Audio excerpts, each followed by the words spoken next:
Hallo, herzlich willkommen zu Piovita. Ich bin's Rita und heute werden wir Eis selber machen und zwar mit einer Eismaschine. Ich liebe selbstgemachtes Eis. Ich weiß nicht, wie es euch geht.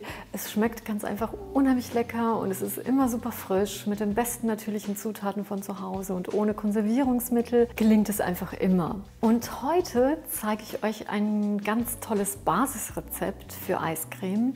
Ich habe nämlich selber lange danach gesucht und wirklich viele verschiedene Eisrezepte ausprobiert. Und das Schöne an diesem Eisrezept ist, ihr könnt damit so viele Eissorten machen, wie zum Beispiel jedes Fruchteis, was euch einfällt, Erdbeereis, Aprikoseneis, aber auch viele andere Eissorten, wie Stracciatella-Eis, Nusseis, was auch immer. Ihr könnt natürlich eure eigenen Kreationen auch zaubern, wie es euch gefällt. Dieses Grundrezept für Eis ist super einfach in der Herstellung und vor allen Dingen ist es auch wirklich schnell gemacht. Man muss vielleicht nur berücksichtigen, dass man es den Tag davor zubereitet, damit die Eismasse natürlich auch wirklich gut auskühlen kann. Aus nur 4 Zutaten, Sahne, Milch, Eier und Zucker und in meinem Fall auch Vanilleschote, die natürlich dem Eis nochmal so einen richtig schönen Extra-Kick verleiht, habt ihr ein ganz, ganz tolles Rezept. Aber vor allen Dingen, es ist so frisch und so cremig. Und wir legen gleich los mit den Zutaten. Für unser selbstgemachtes Eis brauchen wir 600 Milliliter Sahne mit 32% Fett, 600 Milliliter Sahne und Milchmischung, jeweils die Hälfte, also 300 Milliliter. Die Milch hat 3,5% Fett und die Sahne 32% Fett. Dann habe ich hier 230 Gramm Zucker, 8 Eigelb, eine Prise Salz und eine Vanilleschote. Als erstes erhitzen wir in einem Topf die Sahne-Milch-Mischung und zwar bei mittlerer Hitze. Dabei immer wieder mit dem Schneebesen rühren und zwar so lange, bis sich am Rand kleine Bläschen bilden und Dampf aufsteigt. Man sieht es auch hier schon ganz schön. Wichtig ist, dass die Sahne-Milch-Mischung heiß ist, aber eben nicht kocht. Den Topf nehme ich jetzt vom Herd und stelle ihn beiseite, damit die Sahnemilch etwas abkühlen kann. Ich habe hier den Schneebesen angebracht und wir verrühren jetzt das Eigelb und den Zucker. Dafür gebe ich jetzt erstmal das Eigelb hinein, jetzt den Zucker und das Salz. Das Ganze lassen wir jetzt auf Geschwindigkeitsstufe 2 laufen, so circa 3 bis 5 Minuten, bis der Zucker und das Eigelb sich aufgelöst haben und die Mischung schön cremig und leicht angedickt ist. Also wieso nur Eigelb ohne Eiweiß verwenden? Das Eigelb dient mit dem darin enthaltenen Lecithin als Bindemittel, welches nämlich die Wasser- und Fettmoleküle im Eis zusammenhält. Ohne so ein Bindemittel würde sich nämlich der Wasser- und Fettanteil gesondert voneinander absetzen, was wir natürlich vermeiden wollen. Und das Eiweiß dagegen besteht fast nur aus Wasser.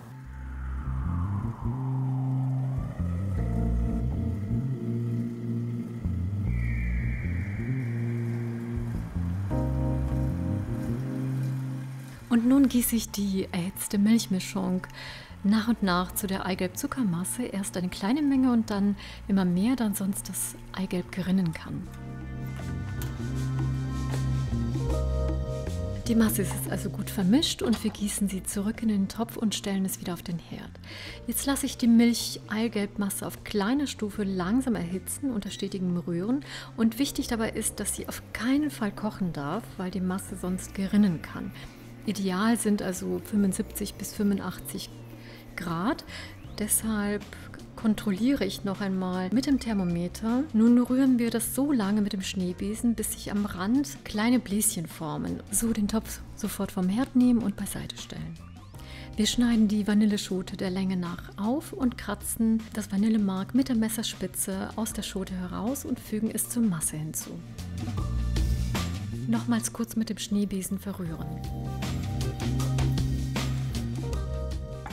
Als nächstes nehme ich eine große Schüssel, gebe ein Sieb darauf und gieße die Mischung durch,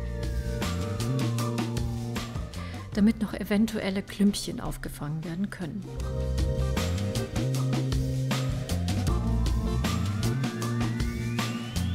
Zur fertigen Masse kommt jetzt noch die kühle Sahne dazu. Das sorgt dafür, dass die Eismasse etwas runterkühlt. Und jetzt nochmal mit dem Schneebesen verrühren. Um dem Ganzen noch mehr Aroma zu verleihen, gebe ich jetzt noch die Vanilleschote dazu. Ich decke es jetzt mit einer Folie ab und lasse die Eismasse erst einmal auf Zimmertemperatur abkühlen und stelle es dann über Nacht oder für mindestens 8 Stunden in den Kühlschrank. So kann die Eismasse richtig schön noch reifen. So, 8 Stunden sind um und wir können endlich mit dem Eisbereiten beginnen. Dafür setze ich jetzt erstmal die Eismaschine zusammen.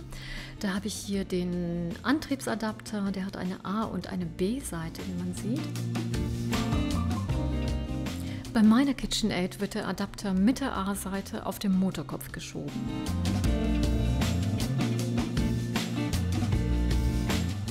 Als nächstes montieren wir den Kühlbehälter. Zuerst kommt der Rührarm hinein.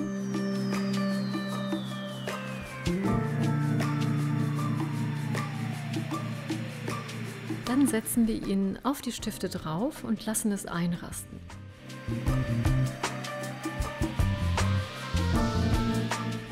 Dann heben wir den Kühlbehälter, damit der Adapter den Rührarm richtig aufnimmt.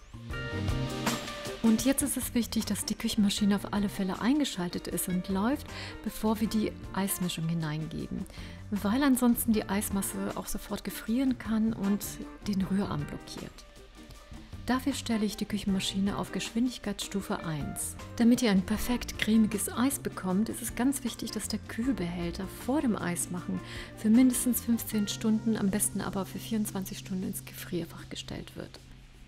Und jetzt gieße ich die abgekühlte Eismasse in den Kühlbehälter hinein.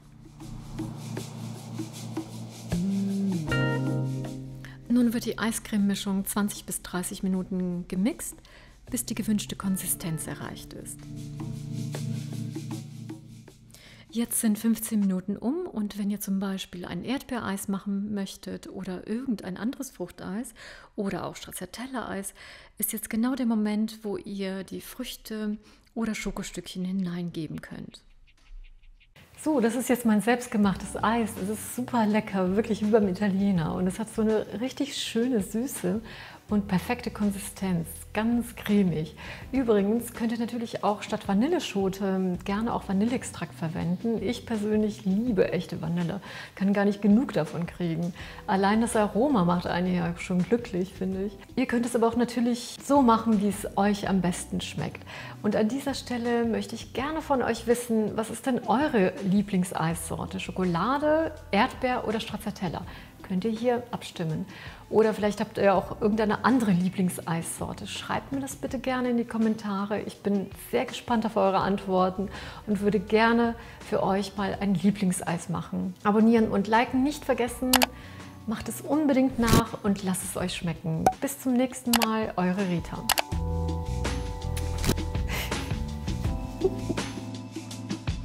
Ice cream.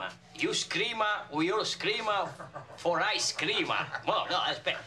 Ice cream, you scream, we all scream for ice cream. You understand it? Ice cream, you scream, we all scream for ice cream. Ice cream, you scream, we all scream for ice cream. Ice cream, you scream, we all scream for ice cream. Ice cream, you scream, we all scream for ice cream. Ice cream, you scream, we all scream for ice cream. Ice cream, you scream, we all scream for ice cream. Ice cream, you scream, we all scream for ice cream. Ice cream, you scream, we all scream for ice cream. Ice cream, you scream, we all scream for ice cream.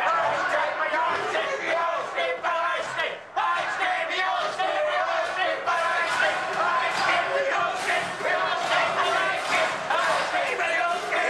scream for ice cream. Keep it down in here too.